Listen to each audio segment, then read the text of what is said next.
તો ખાસ કરીને આ પ્રકારનું પ્રજનન જુદી જુદી રીતે થાય છે। એક તો અવખંડનની પ્રક્રિયા દ્વારા થાય અને કલિકા સર્જન દ્વારા થતું હોય છે। અવખંડન અને કલિકા સર્જન દ્વારા આ વનસ્પતિઓ નવા વનસ્પતિના દેહનું નિર્માણ કરે છે, એટલે એને કહેવાય વાનસ્પતિક પ્રજનન।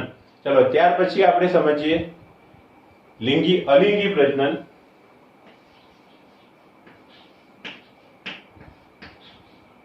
આ અલિંગી પ્રજનન સામાન્ય રીતે બીજાણુઓ દ્વારા થાય છે। બીજાણુઓ દ્વારા યાદ રાખજો, બીજાણુઓ દ્વારા થાય અલિંગી પ્રજનન। આપણી ટેક્સ્ટ બુક ની અંદર આ બંને પ્રજનન લીલમાં થતા હોવાના કારણે એના એ પદ્ધતિઓથી થાય છે, એટલે અહીં આપેલા નથી। એટલે આપણે સૌથી મહત્વનું કોને ગણીશું? તો લિંગી પ્રજનનને આપણે સૌથી મહત્વનું ગણીશું। લિંગી પ્રજનન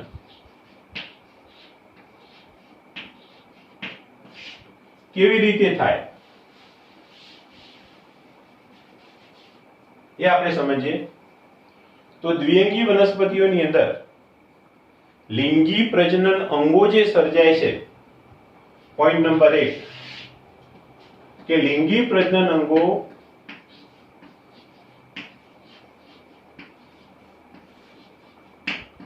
સામાન્ય રીતે બહુકોષીય હોય છે।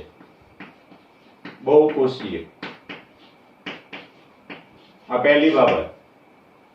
લીલ જેવી વનસ્પતિઓમાં લિંગી પ્રજનન અંગો એકકોષીય હતા, જ્યારે દ્વિઅંગી વનસ્પતિઓમાં લિંગી પ્રજનન અંગો કેવા હોય છે?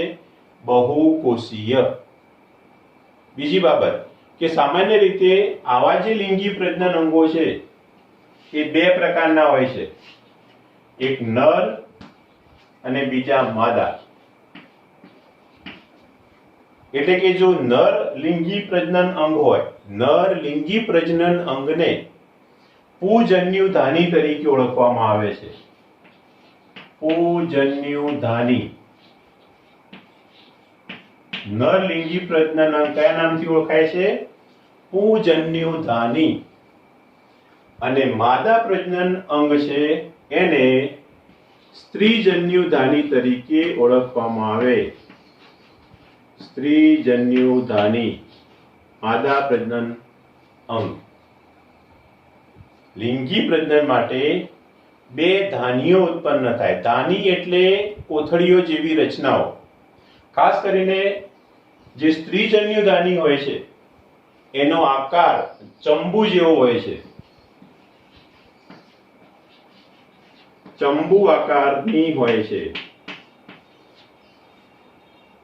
હવે જેમ જેમ આ અવસ્થાઓ અથવા તો આ રચનાઓ વનસ્પતિના દેહ ઉપર બને એટલે વિકાસના પરિણામે પૂજન્યુધાની છે એમાં પૂજન્યુ સર્જાય। પૂજન્યુધાનીની અંદર પૂજન્યુ સર્જાય છે, યાદ રાખો। પૂજન્યુધાની પૂજન્યુ સર્જે। આ પૂ એટલે પુલ્લિંગ, પુંકેસર એટલે કે નર, નરજન્યુ છે। આ સમજો, પૂ એટલે નર, તો નરજન્યુ સર્જાય છે પૂજન્યુધાનીની અંદર। આવા જે પૂજન્યુ છે એ સામાન્ય રીતે દ્વિકસાધારી હોય છે। દ્વિકસાધારી એટલે કે બે કસાઓ ધરાવે છે।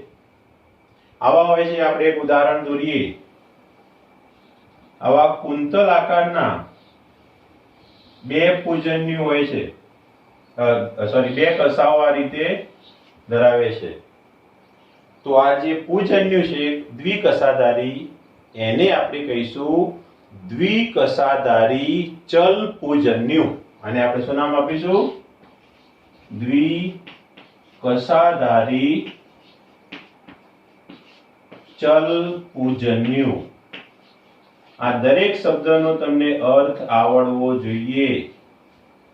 દ્વિકસાધારી એટલે બે કસાઓ ધરાવતા. ચલ એટલે ચાલી શકે, પ્રચલન કરી શકે, ચલિત હોય એવા. પૂજન્યુ એટલે નરજન્યુ. બે કસા ધરાવતા ચલિત નરજન્યુ પૂજન્યુદાનીની અંદર ઉત્પન્ન થાય. ચાલો, જે માદાજન્યુદાની છે અથવા તો જે સ્ત્રીજન્યુદાની છે એમાં અંડકોષ ઉત્પન્ન થાય. અંડકોષ. આ અંડકોષને આપણે અંગ્રેજીમાં એગ એવું કહીશું નામ, એગ, અથવા એને ઈંડું પણ કહેવાય છે. ઈંડાના મીનિંગ જુદા છે. આપણે ઈંડું એટલે પેલું મરઘીનું ઈંડું કહીએ છીએ, પણ એ મરઘીનું ઈંડું પણ એક અંડકોષ હોય છે. એટલે અંડકોષ ઉત્પન્ન થાય છે સ્ત્રીજન્યુદાનીની અંદર. ઓકે, એટલે તમે જો પૂજન્યુદાની શું ઉત્પન્ન કરે છે? પૂજન્યુ. કેવા? દ્વિકસાધારી ચલિત. માદા કે સ્ત્રીજન્યુદાનીમાં શું ઉત્પન્ન થયું? અંડકોષ. હવે ફલન થવા માટે જે ચલ પૂજન્યુ છે, આ જે નર પૂજન્યુ છે, એ પાણીના માધ્યમથી ક્યાં પહોંચે છે? અંડકોષ સુધી પહોંચે છે. પાણી દ્વારા એ વહન પામે છે. શું થયું?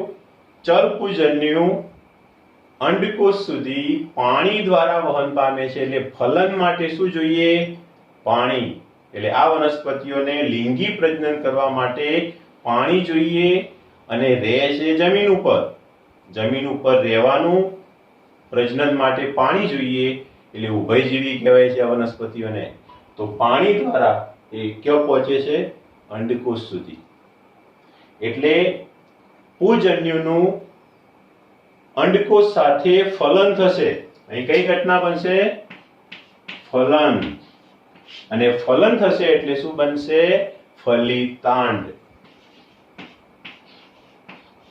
ફલિતાંડ અથવા તો યુગ્મનજનું નિર્માણ થાય છે. યુગ્મનજ અથવા ફલિતાંડ બને છે. આ ફલિતાંડ જે બન્યું, યાદ રાખો. હવે આપણે થોડી એક બાબત સમજીએ કે દ્વિઅંગી વનસ્પતિઓનું જે સ્વરૂપ છે એ જન્યુજનક અવસ્થા છે એન. એટલે એ જે પૂજન્યુ ઉત્પન્ન કરશે એ પણ એન પ્રકારના હશે. એન. એન એટલે એકકીય. અંડકોષ ઉત્પન્ન કરશે એ પણ કેવા હશે? એન. એકકીય. હવે એન પૂજન્યુ એન અંડકોષ સાથે ફલન પામશે, ભેગા થશે બે જન્યુ, એટલે યુગ્મનજ અથવા ફલિતાંડ કેવી બનશે? 2n. આ 2n ને આપણે શું કહીશું? દ્વિકીય. દ્વિકીય. એટલે દ્વિકીય યુગ્મનજનું નિર્માણ થશે. હવે યાદ રાખો ખાસ કે ફલિતાંડ બન્યું એનું ત્વરિત વિભાજન થતું નથી. એટલે કે ફલિતાંડ છે એ થોડો સમય વિભાજન પામતો નથી અને એ ફલિતાંડ છે એ ત્યારબાદ વિકાસ પામે છે. ફલિતાંડનો એના પછી વિકાસ થશે અને વિકાસ થાય એટલે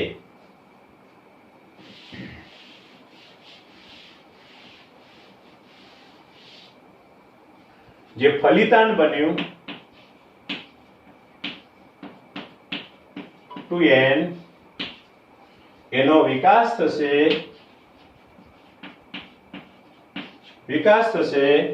એટલે બીજાણુજનક અવસ્થાનું નિર્માણ થાય છે.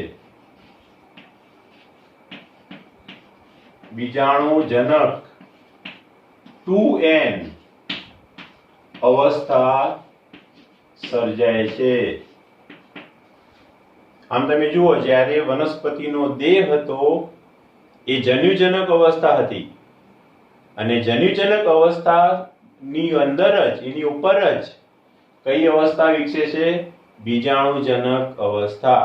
આ બીજાણુજનક અવસ્થા છે એ જન્યુજનક અવસ્થા ઉપર વિકસે છે અને એટલા માટે આ અવસ્થા જે છે એ કેવી છે? પરાવલંબી છે. પરાવલંબી, પરપોષી છે, બીજા પર આધારિત છે. પોષણ માટે જન્યુજનક અવસ્થા પર આધાર રાખે છે અને આ બીજાણુજનક અવસ્થા જે બની એ ત્યારબાદ બીજાણુ સર્જે છે. બીજાણુ સર્જે. આ સમજવા જેવું છે આખું જીવનચક્ર દ્વિઅંગીઓનું, કે દ્વિઅંગી વનસ્પતિઓમાં જ્યારે ફલિતાંડ બનશે, પુંજન્યુ અને સ્ત્રીજન્યુનું ફલન થશે, ફલિતાંડ બનશે, એટલે ફલિતાંડનું ત્વરિત વિભાજન થતું નથી, પણ ફલિતાંડ છે એનો વિકાસ થાય છે અને વિકાસના પરિણામે કઈ અવસ્થા સર્જાય છે? બીજાણુજનક અવસ્થા.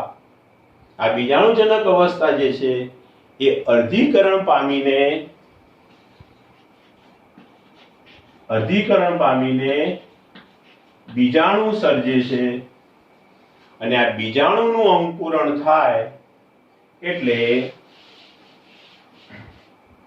બીજાણુના અંકુરણથી નવું સુકાય બને છે. આ દ્વિઅંગી વનસ્પતિઓનો નવો જન્મ થયો. ખ્યાલ આવે તમને? આખી અવસ્થાઓ જે છે, એક વનસ્પતિના સંદર્ભમાં વિચારીએ, એક દ્વિઅંગી વનસ્પતિ છે તો એ પુંજન્યુદાની અને સ્ત્રીજન્યુદાની ઉત્પન્ન કરશે. પુંજન્યુદાનીમાં ઉત્પન્ન થશે પુંજન્યુ, સ્ત્રીજન્યુદાનીમાં ઉત્પન્ન થશે સ્ત્રીજન્યુ. બંનેનું ફલન થશે એટલે બનશે ફલિતાંડ. ફલિતાંડ એટલે 2n અવસ્થા. આ ફલિતાંડનું ત્યારબાદ વિકાસ થશે. એ આખી અવસ્થા છે એને કહેવાય બીજાણુજનક અવસ્થા.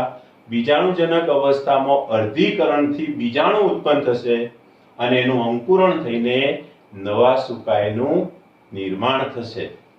તો આ રીતે જે દ્વિઅંગી વનસ્પતિઓ છે એ દ્વિઅંગી વનસ્પતિઓની અંદર આખી ઘટનાઓ જે છે એ આ પ્રમાણે છે.